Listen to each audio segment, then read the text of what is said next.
Buenas noches, bienvenidos a 40 años después, Radiografía de nuestra democracia, el programa especial que impulsamos desde The Focus Show. Esperamos que os guste. Hoy se cumplen 40 años del golpe de Estado que en 1981 puso en jaque nuestra democracia. Recuerden, el teniente general de la Guardia Civil, Antonio Tejero, al cargo de un nutrido grupo de guardias civiles, asaltó el Congreso de los Diputados. Esto hizo que los españoles y españolas se quedasen sin respirar, sin aire, hasta la intervención de madrugada del rey Juan Carlos y la reacción de la prensa y de la población que hizo que todos pudiesen volver a respirar. Ese día estuvo en peligro nuestra joven democracia y nuestras peores pesadillas parecían hacerse realidad. ¿Volveríamos a ver una dictadura criminal como la protagonizada por el general Francisco Franco de 1936 a 1975? Afortunadamente no, ya que al año siguiente el PSOE ganaría las elecciones y en 1986 España sería admitida en la Comunidad Económica Europea. Parecía que no había marcha atrás. Pero ¿cuál es la salud de nuestra democracia? ¿Podemos estar satisfechos con nuestras instituciones? ¿Se está cumpliendo y haciendo cumplir nuestra Constitución? ¿Es España un país en el que la libertad, la justicia, la tolerancia y la paz marcan las relaciones sociales?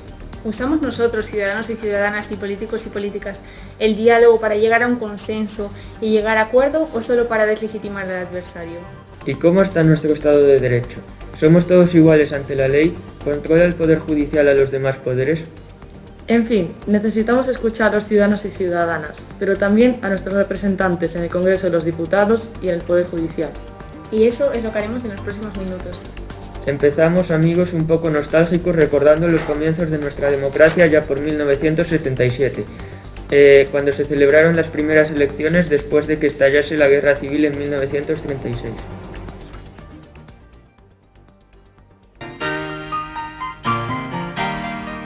Dicen los viejos que en este país hubo una guerra y hay dos Españas que guardan aún el rencor de viejas deudas.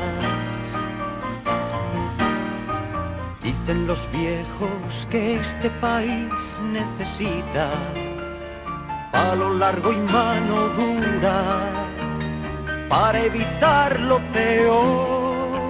Pero yo solo he visto gente que sufre y calla dolor y miedo, gente que solo desea su pan, su hembra en la fiesta en paz. Libertad, libertad, sin ira, libertad, guárdate tu miedo y tu vida, porque hay libertad, sin ira, libertad, y si no la hay, sin duda la habrá. Libertad, libertad, sin ira, libertad, guárdate tu miedo y tu vida, porque hay libertad, sin ira, libertad, y si no la hay, sin duda la habrá. Libertad, libertad, sin ira, libertad, guárdate tu miedo y tu ira, porque hay libertad, sin ira, libertad, y si no la hay, sin duda la habrá. Libertad, libertad, sin ira, libertad, guárdate tu miedo y tu ira, porque hay libertad, sin ira, libertad, y si no la hay, sin duda la habrá. Libertad, libertad, sin ira, libertad, guárdate tu miedo y tu ira, porque hay libertad, sin ira, libertad, y si no la hay, sin duda la habrá. Libertad, libertad. Vaya pintas, ¿eh?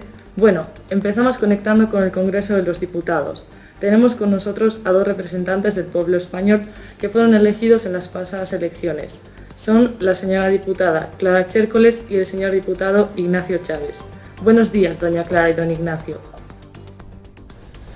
Buenos días y muchas gracias por invitarme. Es un placer hablar con usted. Buenos días. Señor Chávez, en unas declaraciones recientes a la BBC, usted valoró como fundamental para una sociedad democrática el buen funcionamiento de las instituciones. ¿Puede explicarnos en qué está pensando cuando dice esto? Uno de los valores más importantes de la democracia debe ser su eficacia, ya que los ciudadanos tienen problemas y quieren que las instituciones que escogen a través de su derecho al voto funcionen bien. Por esta razón, la corrupción es un peligro para la democracia. Si la corrupción se generaliza, si los ciudadanos ven que los partidos políticos no responden a su finalidad de servicio público, la democracia sufre. En ese sentido, señora Chércoles, desde su última alocución desde el Estado de los Diputados, usted insiste en el peligro de la desigualdad asociada a la crisis de 2008 y a los efectos sociales y económicos de la pandemia. ¿Podría explicarse? Cuando uno estudia las crisis de la democracia, estas siempre han venido dadas por un aumento de la desigualdad. La ciudadanía quiere democracia, y no solamente por su eficacia, sino también por aquellos derechos que defiende: la paz, la desigualdad, la igualdad, la justicia, incluso los derechos sociales e individuales. Pero ahora mismo en España, en nuestro país, un 20% de los niños y niñas menores de 14 años no pueden disfrutar de 3 comidas diarias, y además estamos rozando los 5 millones de parados, si sumamos a aquellas personas que están en paro actualmente y las otras que se van a quedar en paro en los próximos meses. Estos dos ejemplos hablan, en mi opinión, de una sociedad en la que millones de personas ven negados sus derechos más básicos y que están recogidos en la Constitución de 1978. Entonces, negar estos derechos ataca la propia idea de democracia. Señor Chávez, ¿qué le parece lo que opina la señora Chércoles? Estoy de acuerdo con Clara, pero las soluciones no son tan fáciles. Lo que sí es muy importante es no dar la espalda a la gente desencantada. Con un 40% de jóvenes parados, lo más importante es darles trabajo y evitar que así que tengan que volver a migrar como hicieron nuestros abuelos. En democracia, la cohesión social se consigue con una igualdad de oportunidades. Cuando las personas, independientemente de su condición social, de género o étnica, tienen acceso a los mejores servicios públicos posibles. Sí, Ignacio, pero eso solamente son palabras bonitas. Estoy de acuerdo contigo cuando hablas de la importancia de la eficacia, pero si queremos mejorar los servicios públicos deberemos invertir más en ello, ¿no? Bien. Muchas gracias. Les tenemos que dejar porque tenemos que conectar rápido con Barcelona. Allí nos espera Pedro Valiente, miembro de la PAH, Plataforma de Afectados por las Hipotecas. Buenos días, señor Valiente. Buenos días. ¿Qué tal? Creo que están realizando una protesta en la Plaza de San Jaume para reivindicar el derecho a una vivienda digna. ¿Es así? Así es, efectivamente. La ley suprema del Estado es la Constitución. En España, afortunadamente, parece haber democracia, pero lo que nosotros estamos discutiendo realmente es que haya esa democracia. ¿En qué consiste su denuncia? Es una acusación muy fuerte y necesita ser argumentada. En el artículo 47 de la Constitución española podemos leer lo siguiente. Todos los españoles tienen derecho a una vivienda digna y adecuada. Los poderes públicos promoverán las condiciones necesarias y establecerán las normas pertinentes para que este derecho se haga efectivo. Pero el incumplimiento de un artículo de la Constitución española no desacredita toda nuestra democracia. Este año se cumplen 40 años del intento de golpe de Estado de Tejero.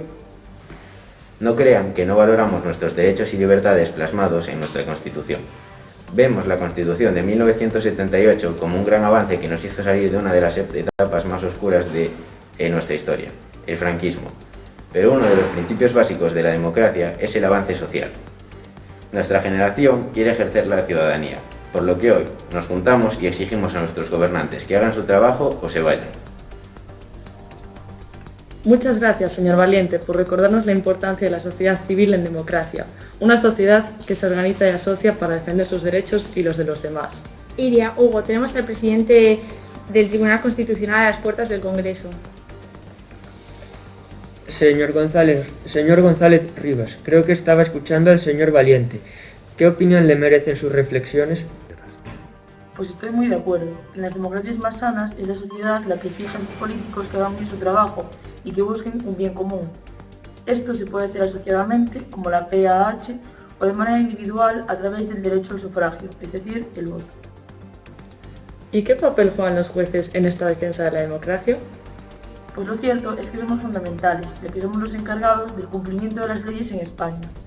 Esta es la razón de la importancia de la independencia del poder judicial, del poder ejecutivo, que sería el gobierno, y del poder legislativo, que sería el Parlamento. En caso del incumplimiento de las leyes, es nuestro derecho responsabilizarnos de su cumplimiento y sancionar los incumplimientos. Muchas gracias, señor González Rivas. Nos quedamos con sus palabras para cerrar. En la democracia, además de unas instituciones fuertes que elijan a la ciudadanía que las elige, hace falta que los ciudadanos y ciudadanas la ejerzan diariamente en sus empleos y barrios. Y sin olvidarse nunca de que en las democracias gobiernan los representantes de las mayorías, pero es una obligación respetar las minorías. Nos despedimos ya. Buenos días, y ya saben, está en nuestras manos hacer una democracia cada día más fuerte. Una democracia que promueva la igualdad y la solidaridad. Muchas gracias.